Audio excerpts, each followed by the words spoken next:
Benarkah Jokowi memberi pengaruh pada arah Pilpres, khususnya pada penentuan nama cawapres? Dan apakah PAN, juga cawapres yang diusungnya Erick Thohir, memang menunggu instruksi Jokowi?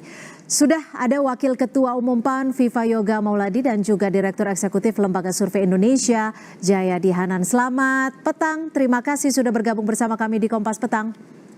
Selamat petang, Mbak Cynthia Rompas.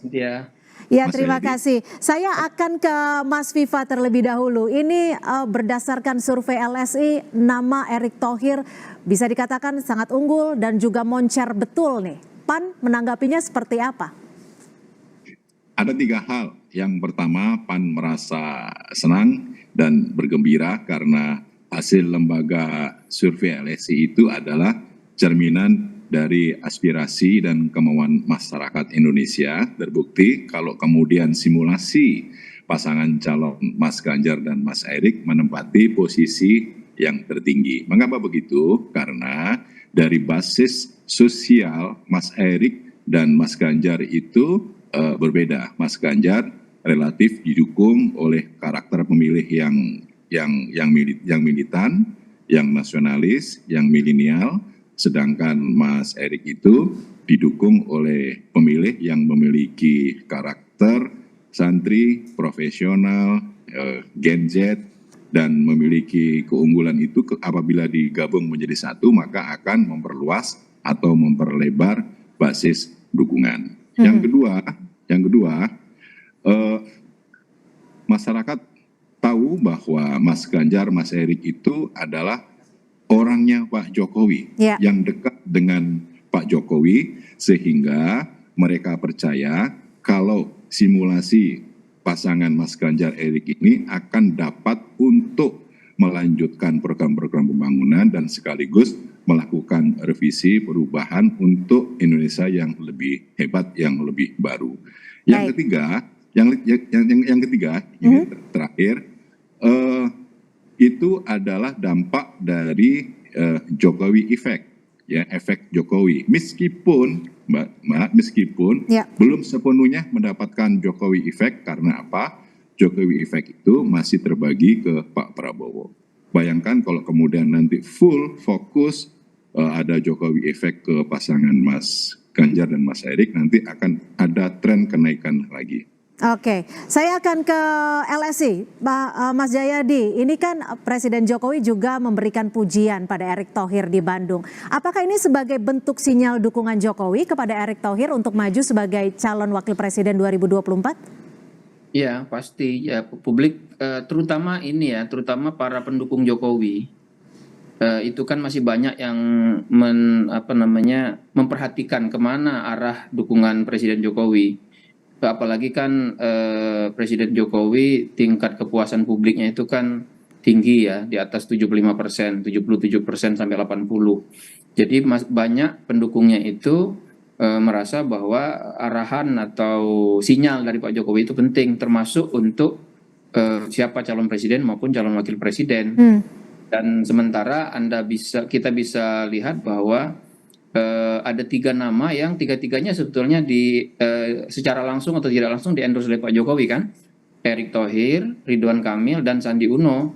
Nah, di survei LSI tentang elektabilitas individu potensi bakal calon wakil presiden itu 3 nama itu kan bersaing ketat.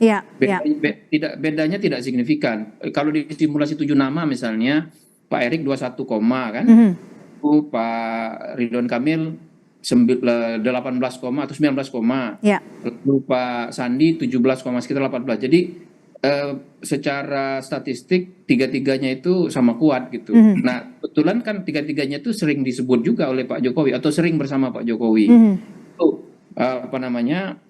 Maka endorsement Pak Jokowi itu ditafsirkan cukup kental lah ya. Ya, cukup berpengaruh kepada pilihan publik. Cuma memang menarik, Pak Erick itu untuk pertama kali di survei Juli ini memperoleh posisi nomor 1 itu. Belum signifikan keunggulannya ya, tapi nomor 1 pertama kali. Sebelumnya biasanya Pak Erick itu nomor 3 atau 4. Tapi sekarang masuk ke nomor satu. Itu yang saya kira yang temuan baru dari berbagai survei yang ada itu. Ini kalau dari survei Anda sendiri apa yang menyebabkan hal itu? Apakah memang Erick Thohir saat ini lebih sering terlihat bersama-sama dengan Jokowi atau efek pembaruan di PSSI? Dua-duanya, malah tiga ya menurut saya. Yang satunya? Satu yaitu kan tadi disebut Mas Vipa, satu itu kan endorsement Pak Jokowi. Kita sudah sama-sama pahami itu. Ya. Yang kedua adalah itu tadi posisi Pak Erick sebagai ketua umum PSSI, ya kan? Jangan lupa sepak bola itu olahraga paling populer di Indonesia dan pendukung Pak Jokowi itu sangat banyak, mayoritas itu pendukung sepak bola kan itu, penggemar sepak bola. Nah, kelihatan kalau di survei ini kita cek tuh, apakah sebagai ketua umum PSSI masyarakat mengapresiasi kinerja Erick Thohir. Lebih dari 80% masyarakat menganggap itu mereka puas. Nah, jadi itu ya kalau istilahnya pada pembaruan segala. Nah, yang ketiga adalah jangan lupa akhir-akhir ini isu sepak bola kan menjadi menarik lagi. Terlepas dari posisi Pak Erick sebagai ketua umum, isu sepak bola secara umum itu kan menjadi menghangat ya publik. Dan perhatiannya menurut saya positif karena ada semangat baru, karena ada kita jadi juara gitu kan. Oke, baik. Sudah cukup saya tangkap Mas Jayadi, saya akan kembali ke Mas Viva. Mas Viva, kira-kira kan ini udah ada poin besar yang cukup unggul gitu ya dari survei ataupun juga pujian dari Presiden Jokowi. Kira-kira dari PAN sendiri mau menawarkan nama Erick Thohir kemana nih? Ke Ganjar kah atau ke Prabowo kah? Nanti untuk keputusan PAN berlabuh ke mana akan ditentukan oleh Ketua Umum PAN Bang Zulkifli Hasan sesuai dengan hasil Rakernas PAN 2020 yang memberikan amanat kepada Ketua Umum PAN untuk menetapkan pasangan calon. Intinya bahwa PAN untuk pemilu Presiden 2024 tidak akan mau kalah lagi. PAN bercita-cita untuk menang pemilu presiden 2024 karena 2014, 2019 itu PAN 2 kali kalah dan tidak mau hat-trick. Dan kita meyakini bahwa pilihan Partai Amanat Nasional ke depan itu pasti adalah pilihan yang terbaik yang sesuai dengan aspirasi mayoritas masyarakat Indonesia. Oke, tapi betul kalau bulan ini akan bertemu dengan PDI Perjuangan? Ya sudah direncanakan. Tanggal berapa, Mas Viva? Partai Amanat Nasional sudah bertandang ke DPP PDIP, ada Bu Mega, ada Mbak Puan, dan nanti yang terakhir PAN juga akan menerima kunjungan dari Mbak Puan dan kawan-kawan PDIP. Untuk tanggal waktunya nanti akan ditentukan kemudian, intinya rencana itu ada insya Allah dalam bulan-bulan ini. Oke. Jadi nanti pertemuannya ini apakah langsung blak-blakan untuk menyodorkan nama Erick Thohir? Nanti kita lihat hasil pertemuannya. Yang jelas antara Partai Amanat Nasional dan PDI Perjuangan secara ideologis itu sama, yaitu memiliki kemiripan sebagai partai nasionalis, religius dan kerakyatan, dan beberapa kali bekerja sama di pilkada selalu menang. Intinya atau apakah karena PAN sekarang partai yang pertama kali mengajukan nama Erick Thohir sebagai calon wakil presiden, jadi sekarang udah punya nilai daya tawar yang cukup tinggi gitu ya? Ya, Mas Erick Thohir dari dulu dekat dengan PAN dan bagian dari Partai Amanat Nasional. Dan nanti untuk pasangan calon saya rasa akan diputuskan secara bersama-sama. Dari bahasanya Bu Mega itu akan diputuskan secara gotong royong. Nanti akan diputuskan bila pada waktunya yang tepat. Oke, Mas Jayadi, kalau dari kacamata Mas Jayadi sendiri, kira-kira nama Erick Thohir ini lebih lebih cocok dipasangkan dengan Pak Ganjar atau Pak Prabowo? Potensial dua-duanya. Potensial dua-duanya. Kan itu di simulasi kita juga tunjukkan bahwa kalau Prabowo berpasangan dengan Erick cenderung lebih unggul sedikit dibanding Ganjar, atau sebaliknya kalau Ganjar berpasangan dengan Erick cenderung lebih unggul sedikit dibanding Prabowo gitu ya. Nah, cuma masalahnya kan memilih cawapres itu kan tidak hanya soal elektabilitas, apalagi elektabilitas masing-masing cawapres itu kan nggak ada yang dominan tuh, beti aja kan, beda-beda tipis. Tadi ada 1-2%. Nah, Jadi itu akan sangat banyak pertimbangan kualitatif nanti sejauh mana partai-partai itu menerima. Masa tantangannya menurut saya adalah kalau Pak Erik di koalisinya di cawapreskan menjadi cawapresnya Pak Ganjar, tantangannya adalah di situ banyak nama dan namanya potensial semua. Minimal ada 3 nama potensial di situ kan, yang potensial yaitu selain Pak Erik ada Pak Ridwan Kamil dan ada Sandi Uno. Nah, jadi tidak mudah tuh. Itu bagian dari hambatan artinya ya? Bukan hambatan ya. Kalau orang politik nggak nyebutnya hambatan, orang politik nyebutnya tantangan. Tantangan. Ya. Nah kemudian kalau di Prabowo sama tuh tantangannya. Di Pak Prabowo itu ada Caimin ya? Sudah ada Caimin. Apalagi kalau Caimin tidak setuju maka bisa-bisa koalisi Pak Prabowo bubar.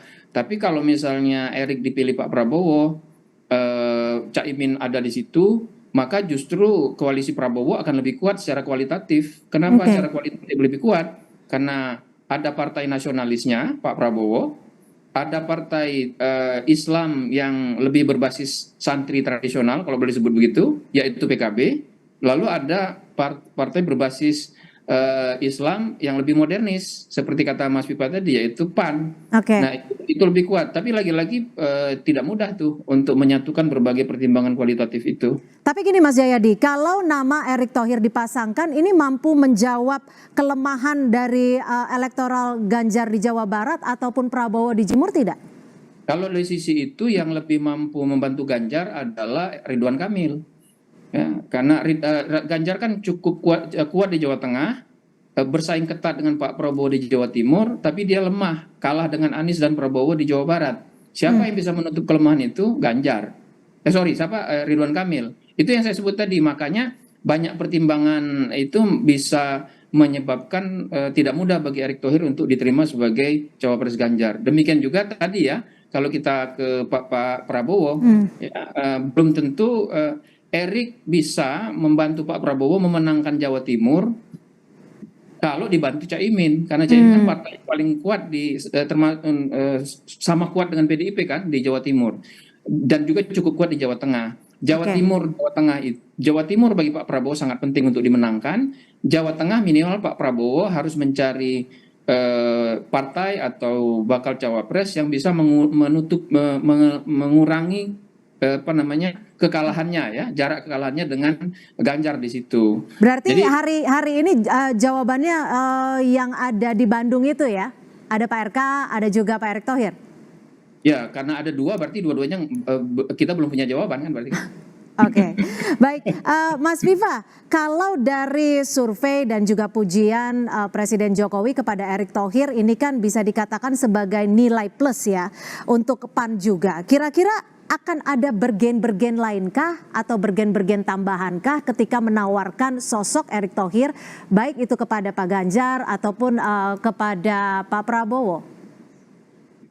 Tidak ada bargaining baru. Intinya bahwa sosok Mas Erick Thohir yang darahnya biru, personifikasi dari Partai Amanat Nasional, itu akan memberikan tambahan elektoral kepada calon presiden apabila nanti bisa berpasangan. Karena posisi sekarang Mbak, posisi bakal calon wakil presiden itu menjadi penting karena harus memiliki tambahan elektoral kepada pasangannya. Nah, potensi untuk tren kenaikan itu ada pada Mas Erick dari sisi geografis dan dari sisi preferensi pemilih yang lebih banyak kaum generasi Z yang itu ada pada Mas Erick Thohir. Tentunya ini akan menjadi penantian kita semua, seperti apa nanti sekarang judulnya Erick Thohir akan berlabuh kemana gitu ya. Terima kasih Direktur Eksekutif LSI Mas Jayadi Hanan dan juga